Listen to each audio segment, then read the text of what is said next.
Why did a master architect fall to his death from the tower he knew better than anyone else? Shadow Archive. Paris, 1325. The morning fog still clung to the Seine like a widow's veil when they found the body. It was slumped at the base of Notre-Dame's northern tower, legs broken, skull cracked open like a clay jug. Master architect Etienne de Montbrun had fallen from his own creation, a monument to heaven that had taken the better part of his life to complete.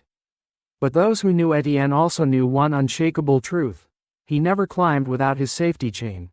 The death was ruled an accident before the noon bells stopped ringing. But behind the stone columns and beneath the flying buttresses, whispers stirred, quiet as incense smoke. Whispers of betrayal, of secrets buried in the cathedral's walls, and of a book that should never have been found. Julien, Etienne's apprentice, didn't believe in ghosts. He believed in measurement, in lines drawn true, in stone cut with purpose. He had spent 10 years under Etienne's stern eye, learning how to turn prayer into architecture. Now he stood alone in the shadow of the cathedral, facing the impossible truth of a master who had no reason to fall. The city moved on, masons grumbled, bishops prayed, merchants counted coin, but Julien couldn't shake the last look Etienne gave him the night before his death, half pride, half fear. He hadn't slept since. Something was wrong, and Julien intended to find out what. His first clue came from a place most would never dare go.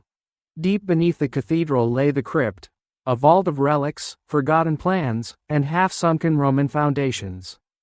Julien descended by torchlight, passing niches stuffed with plaster saints and broken marble. He wasn't sure what he was looking for, only that he was meant to find it.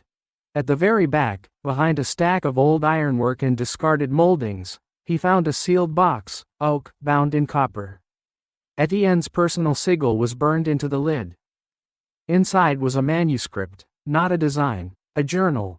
Its pages were filled not with blueprints, but symbols, esoteric, geometric, maddeningly precise. Some resembled architectural markings, others he had never seen. One page had been torn out. Tucked inside the back cover was a letter. Unfinished. They have returned. I do not know how they found the altar stone, but I must hide what I can before they. It stopped there. Julien froze. The altar stone. There had been rumors for years, tales of a hidden chamber beneath Notre-Dame's high altar. Some said it was Roman. Others, older still, no one had ever found it. But Etienne had hinted once, drunk on strong wine, about a place where geometry becomes prayer. Julien had dismissed it as poetic rambling. Now, he wasn't so sure. That night, the city slept under a blood-orange moon. Julien waited until the cathedral closed to the public. With keys he wasn't supposed to have and maps he wasn't supposed to read, he slipped through the sacristy, past the choir screen, and into the sanctuary. There, beneath the great rose window and the solemn gaze of stone saints, he knelt before the altar. He traced the flagstones with his fingers, hunting for irregularities. And after an hour of quiet persistence, he found one, barely half a finger's width misaligned. He pressed. The stone shifted. Beneath it, a rusted iron ring. He pulled. The floor groaned. A square slab lifted, revealing a darkness older than the cathedral itself. Julien descended. And the door sealed itself behind him. The air beneath the altar was thick, damp with centuries of breathless silence. Julien's torch cast long shadows against ancient masonry, the flame trembling with every step he took. The stairs descended farther than he expected, carved from the same limestone that formed the city's underbelly. He counted each step in his mind, as if measuring distance might anchor him to reason. 27, 28. The passage finally opened into a narrow corridor. The walls were etched with faded symbols, circles within circles, intersecting triangles, and a recurring motif. The all-seeing eye encased in a hexagram. Julien felt a chill. These weren't Christian. They weren't Roman, either. He pressed forward, driven by something he couldn't name, fear, perhaps, or the weight of Etienne's unfinished letter. The path ended at a small chamber, no more than 10 feet wide. In the center stood a pedestal of black stone, polished smooth. Upon it rested a small object, shrouded in a cloth of deep crimson. Julien reached out and drew the fabric back. A cube. Carved from dark marble, no larger than a child's fist, each side bore impossible precision, etched with geometric patterns that seemed to shift when viewed from different angles. One face bore a familiar sigil, Etienne's mark, but distorted. Julien lifted it carefully. It was heavier than expected. As he turned it in his hands, he noticed something odd: warmth. Not the warmth of touch, but something internal, like a slow pulse. He felt it hum faintly, as though alive. He didn't know it then, but centuries earlier, in a hidden council chamber of the Templars, that cube had been called L'Œil de l'Aether, the Eye of Aether. And it was never meant to be found. Julien didn't sleep that night. Back in his quarters, the cube sat on the worktable, surrounded by the journal, sketches, and fragments of Etienne's final designs. He spent hours tracing connections, rereading the half-letter, and comparing it to the cathedral's blueprints. It all pointed to a larger design, something that went beyond the building itself. Notre-Dame wasn't just a church. It was a map. And the cube was the key. By morning, Julien's mind was aflame with connections. He was close to something vast. But before he could act, a knock came at the door. A quiet, measured knock. He opened it to find a tall man in a black cloak. His hair was silver, his eyes sharp and unreadable. Behind him stood two silent figures in the garb of cathedral clerics, though Julien didn't recognize them. "Julien Montclair?" the man asked. "Yes. You are summoned." "By whom?" The man smiled, a cold flicker of amusement in his eyes. "The chapter of shadows." They led him through the cloisters, but not to the bishop's hall. Instead, they descended through an entrance hidden behind an ancient tapestry, down spiraling stairs that led beneath the cathedral, deeper than even the altar crypt. The room they entered was unlike any place Julien had ever seen. Octagonal, candlelit, and inscribed with gold-lined texts in Latin, Greek, and something older. At its center stood a round table, and seated around it were 6 figures in dark robes. The silver-haired man stood at their head. "You found the eye," he said. Julien said nothing. "We've been waiting for someone with your insight. Your master served us well, until he strayed. He forgot the first rule of the Watchers: knowledge must never become ambition." One of the others leaned forward. A woman. Her voice was soft but stern. "You've entered a world beneath history, Julien. The cathedral was built not only for worship, but to guard what lies beneath. The sacred geometry that binds reality can also unravel it. The cube you hold was hidden for a reason." Julien gripped the object in his pocket. "What do you want from me?" he asked. The silver-haired man's eyes gleamed. To finish what Etienne began, and to stop what he feared. That night, Julien returned to his quarters under silent escort. As he stepped inside, he found his belongings untouched, except one. The journal was gone. In its place lay a single sheet of parchment. On it, a single phrase in Old Latin: Fiat lux. Et lux te tradet. Let there be light, and the light shall betray you. Julien looked to the cube. And for the first time, it blinked. Julien stared at the cube as it pulsed faintly in the dark. It gave no heat, no sound, yet something inside it had changed, as if the warning left in place of Etienne's journal had awoken it. He tried to rationalize it, to tell himself it was just a trick of exhaustion, of candlelight, of grief.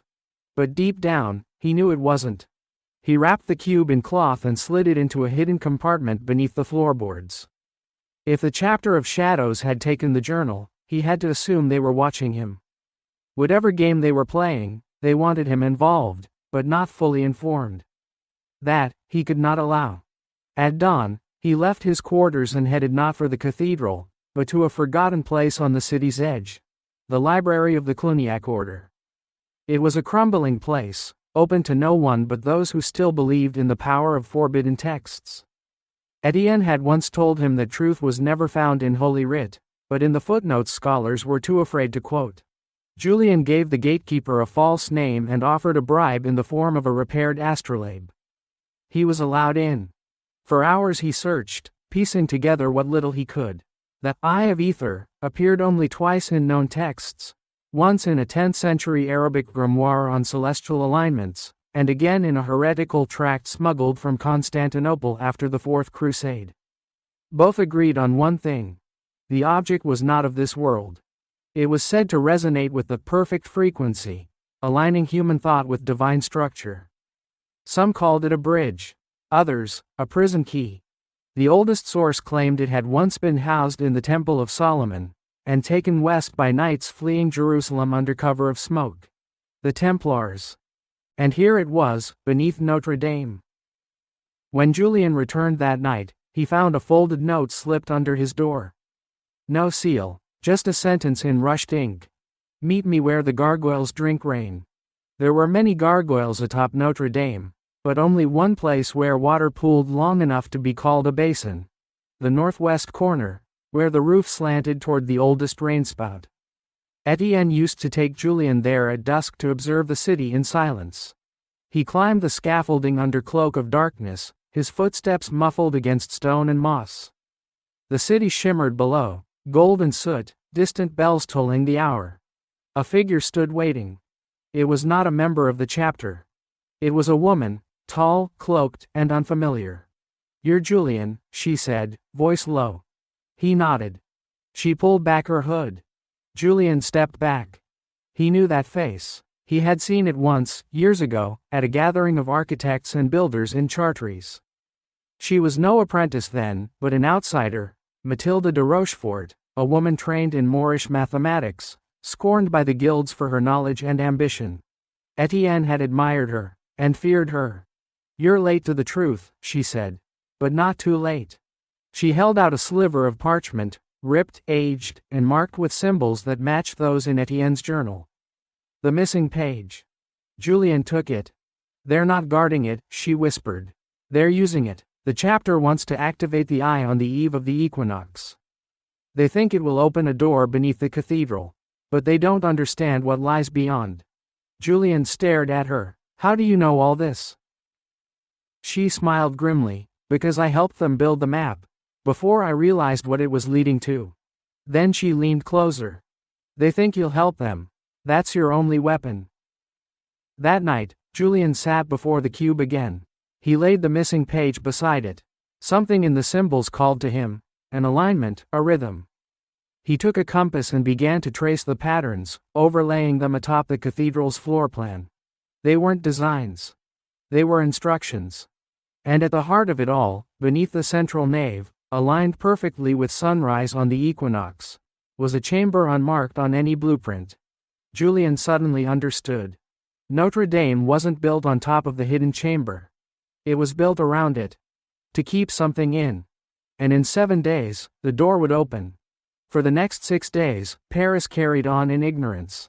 Merchants barked prices in the market, children chased pigeons across cobbled squares, and nobles gossiped under tapestries, unaware that beneath their feet, years centuries in motion were beginning to turn.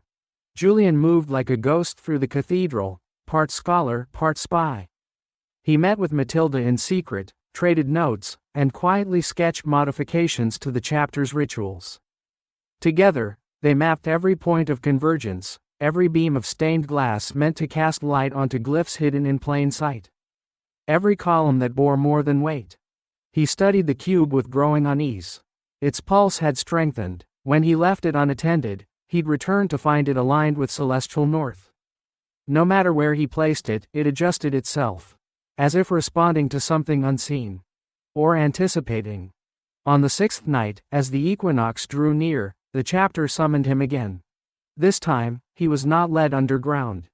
He was taken to the cathedral's triforium, high above the nave, where shadows made secrets of everything. The silver-haired man waited, robes trimmed in deep red. "You've done well," he said, gesturing to a table laden with artifacts. Ancient scrolls, metal tools of unknown purpose, and a basin filled with water that reflected no light. Julien kept his expression unreadable. "The cube will be placed at the heart of the altar," the man continued. "At sunrise, when the light strikes the oculus, the door will open.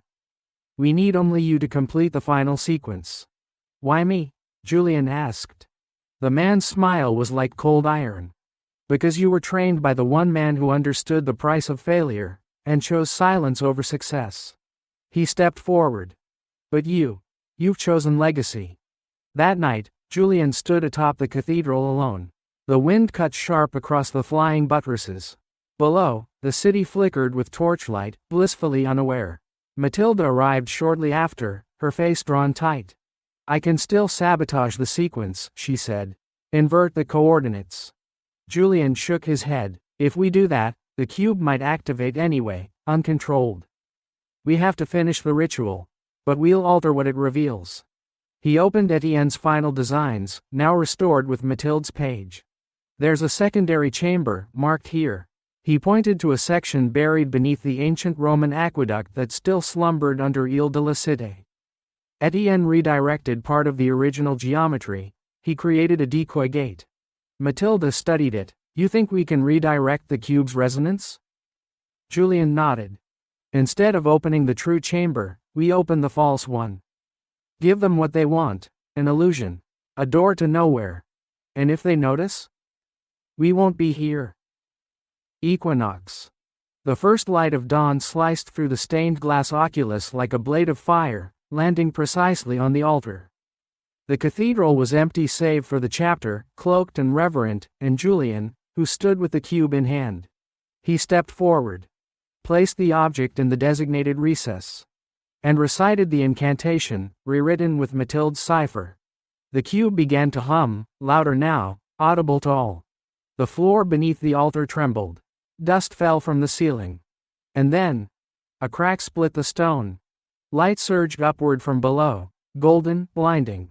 A circular platform rose from the floor, etched with symbols none present could read. The cube floated, its angles shifting like liquid. The chapter gasped. But it was wrong. They didn't realize it yet, but the cube was aligning with the false gate. A loop, a reflection. Not an opening. A prison. The silver-haired man stepped forward, arms raised in triumph. The gate is open, he cried. But Julien stepped back. Matilda, hidden in the triforium, triggered the final sequence. A mirrored glyph projected down by angled glass, a design only visible during that precise moment of sunrise. The cube shuddered. Then dropped, inert. The light vanished. The chamber closed. The platform sank back into the earth. Silence. Panic rippled through the chapter as the cube ceased to respond. They checked calculations, argued in whispered rage, accused one another of sabotage. Julien said nothing. He simply bowed and left the altar as if it had never held anything more than relics and incense. That night, he and Mathilde disappeared from Paris.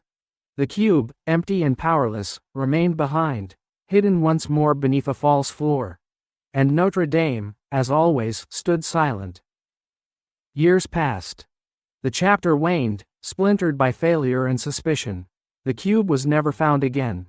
Most dismissed the equinox event as a misreading of prophecy. Julien and Mathilde resurfaced only once, far from France, in a coastal monastery in Sicily, where they constructed a rose window facing north. It bore a single inscription, hidden in the glasswork. The eye can open only once. The wise will not look again. 12 years later. Paris had changed. The plague had come and gone like a black tide, sparing none, revering no rank. The clergy, once untouchable, now walked humbly among the dying. The cathedral, too, had dimmed, its bells rusted to silence, its aisles echoing with memory instead of masses. But not all ghosts had left. Within the deep crypt beneath the north transept, untouched by sunlight and time, the cube stirred. It had not pulsed in over a decade. Now, it did. Once. And stopped. Far from Paris, on the island of Sicily, Julien sat in a tower of ochre stone, scrolls and compasses scattered across his desk. He had grown older, yes, but not softer. His eyes still carried the same sharp weight of questions that had led him down into the bowels of Notre-Dame all those years ago. Mathilde entered, carrying a sealed letter. No emblem, only wax, thick and black. He broke it open. The parchment inside was brittle, but the message was clear, 3 short lines, written in a script only the watchers used. The eye blinked again. The chapter has found another return. Julien closed his eyes. So it had begun again. Back in Paris, deep within the substructures of the cathedral's western wing, previously considered unstable and permanently sealed, a restoration team unearthed a door. Not ancient, but not recent either. Brass hinges, no keyhole, carved with familiar markings. The workers, unknowing, had summoned an official from the bishop's office. But word spread faster than faith. By the time the bishop's man arrived, so had a stranger. She wore traveling robes, eyes shielded beneath a deep hood. She gave no name. But the bishop's man stepped aside all the same. The stranger examined the door, ran her fingers along the symbols, whispered something no one heard. And the door, locked for generations, opened with a slow breath. She stepped inside alone. Julien arrived 3 days later, disguised as a foreign cleric. The city hadn't recognized him, time had carved him differently now. He kept to shadows, watching, listening. He found traces of her, wax from a forgotten seal, the scent of basil from her travel packs. And something else, markings near the altar, faint, like impressions left in wet ash. The decoy gate was untouched. But another had been found. The true chamber. He knew what that meant. Someone had finally broken Etienne's geometry. And the eye would no longer settle for misdirection. Mathilde met him under the broken arches of the Pont Saint-Michel. Rain hissed on the stone. She left no name, she said. Only the door opened behind her. Did she activate the eye? No, not yet, but she knows how. Julien exhaled. Then we have one chance left. To do what? He looked across the river to the silhouette of Notre-Dame, once again cloaked in scaffolds and secrets. To finish what we started, not with deception, but with truth. They returned to the cube together. It was where he had hidden it, behind false bricks in the sacristy wall. He removed the cloth, half expecting it to react. It didn't. Until Mathilde stepped near. Then, it blinked. Once. Twice. Julien stared at her. It's not me anymore, he said. It's you. That night, beneath the rose window, they placed the cube on the altar once more. There was no ceremony, no chanting, no chapter. Just 2 witnesses, and a world ready to listen. The cube pulsed, slow, steady. Mathilde reached out and touched it. And the floor vanished. Not collapsed, opened. A perfect circle descending into darkness, deeper than even the false gate had reached. Cold air surged upward, carrying with it the scent of petrichor and something older. Something vast. They descended together. No stairs. Only symbols, floating, suspended, unfolding in light. At the bottom was not a room, but a question. Etched into the stone, in no language known, yet understood by both. If you open the eye again, do you accept what it sees? Mathilde turned to Julien. He nodded once. She placed her hand on the final symbol. The cube rose between them. And opened. There was no light. Only understanding. What lay beneath Notre-Dame had never been a prison, or a vault, or a machine. It was a mirror. Not of the world. But of the soul. Julien saw it first. His years of doubt, pride, ambition, all stretched into patterns, shaped into unspoken geometry. He saw the truth Etienne had hidden, the reason he had fallen. Because he looked. And saw himself. Then Mathilde stepped forward. And the mirror showed her not who she was, but who she could become. Not a guardian. A builder. The eye closed. And sealed itself, forever. Back above, the altar was whole again. The cube was gone. So were they. Only the rose window bore any trace. A new panel, placed by unseen hands, depicting 2 small figures descending into light. The inscription beneath. They saw. And still they chose to build. It was winter in Paris, 1340. Snow dusted the rooftops of the Ile de la Cité, muffling footsteps and secrets alike. Inside Notre-Dame, the cathedral had regained some of its former splendor, restorations, new clergy, fresh hymns. But beneath the marble and glass, nothing had been the same since the eye vanished. Few remembered the events of that equinox. Fewer still believed them. But stories have roots deeper than stone. One such root had taken hold in the heart of a young stonemason's apprentice named Lucas. He was 17, with calloused hands and quiet curiosity. He had heard whispers of a chamber beneath the altar, of symbols in the light, of architects who disappeared into myth. And he had found something. While repairing a cracked molding behind the apse, he uncovered a loose panel. Behind it, a sliver of parchment. Unmarked, except for a single glyph. The same sigil once etched into the eye. Lucas didn't know what it meant, but he took it as a sign. He would find the truth.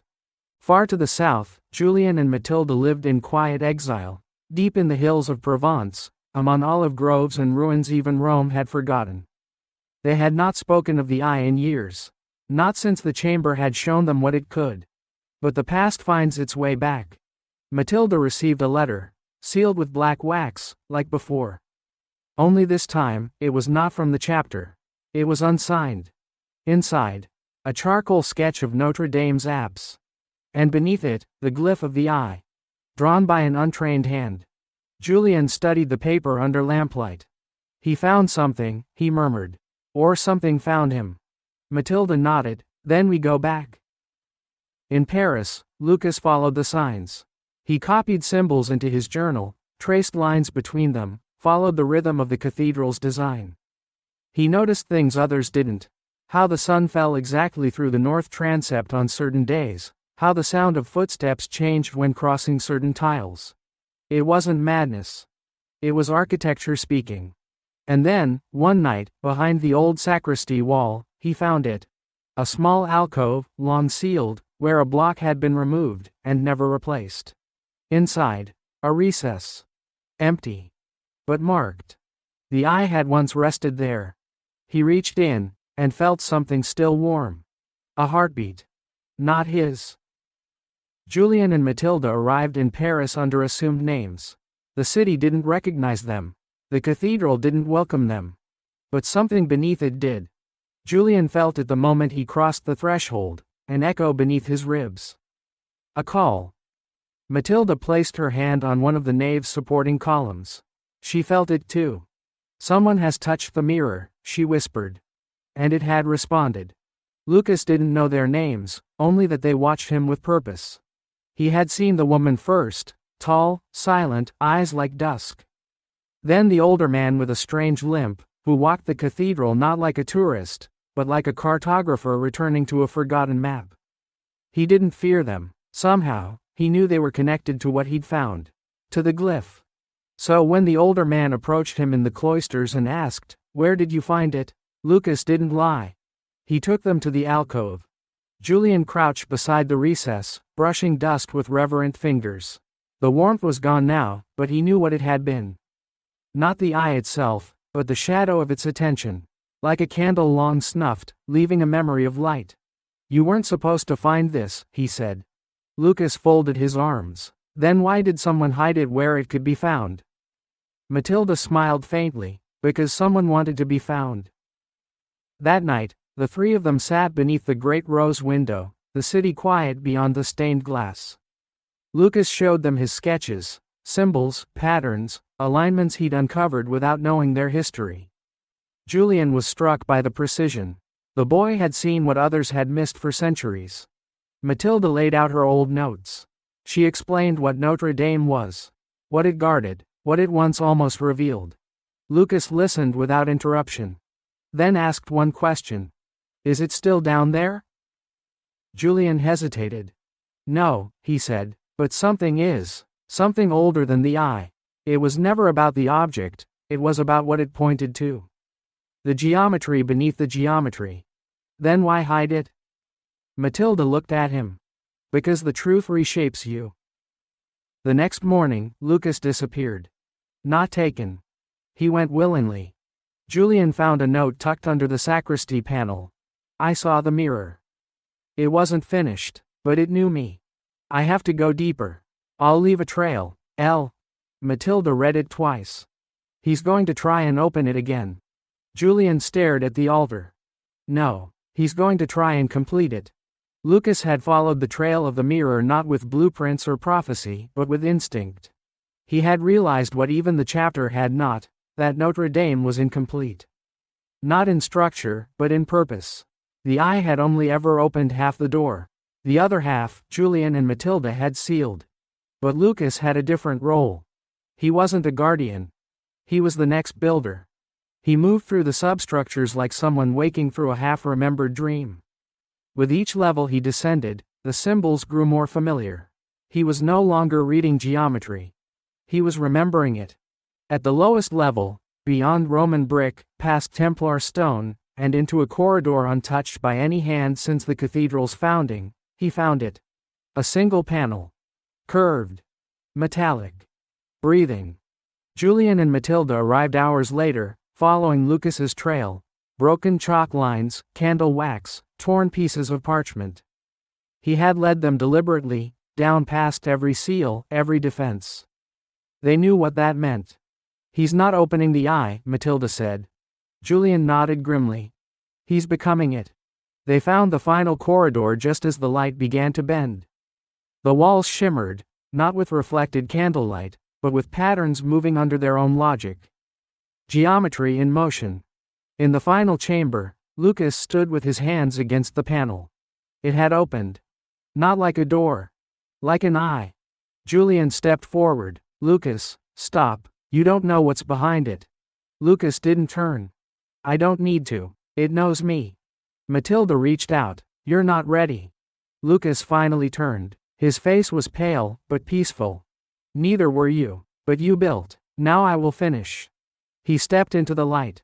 And vanished. Silence. The panel closed.